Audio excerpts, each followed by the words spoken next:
patients have been coming in with the same 3 running related injuries, and these are the 3 exercises that I give to fix and to help strengthen those particular areas to prevent injury. So the first thing people struggle with is ankle pain. A lot of people get peroneal tendinopathy when they're running because their ankles aren't stable enough or strong enough to handle the increased workload. So we start by doing some ankle stability work. The best way to do that is to do some single leg balance.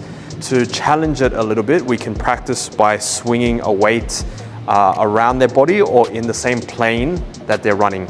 So we use a kettlebell and a TheraBand, and with their hand in the opposite side of their leg, they just practice swinging it because this will stimulate or simulate the same technique as running. So that's a really great way to make sure the ankle stays nice and strong.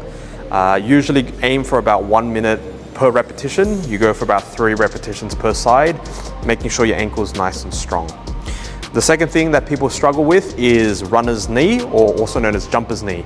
So this is a colloquial term for saying patellar tendinopathy. The best way that we work on strengthening the patellar tendon is through isometric contractions.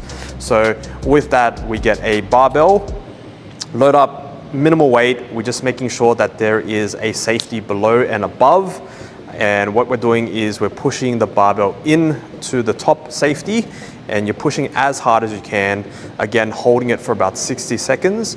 And with this one, because it's very load dependent, you want to go for about 5 repetitions. So 60 seconds on, 60 seconds rest, 5 sets in a row.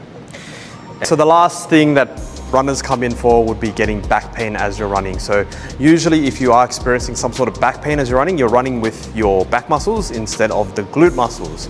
So a lot of the times you would benefit from switching on the glute max, glute med, and glute min. And the way we do that is doing some sort of a crab walk or some sort of a box walk. So with a TheraBand or a resistance band tied as a loop, you loop it around your knees and you're walking sideways with the crab walk, and this will help to activate the glute med a little bit more. And with the box walk, you're going to walk forward and backwards at a 45-degree angle, and this again will work the glutes really well. Usually with this protocol, I get them to do it before you start running just to kind of pre-activate the glutes. Usually 20 steps forward, back, side to side is enough to get the glutes really firing.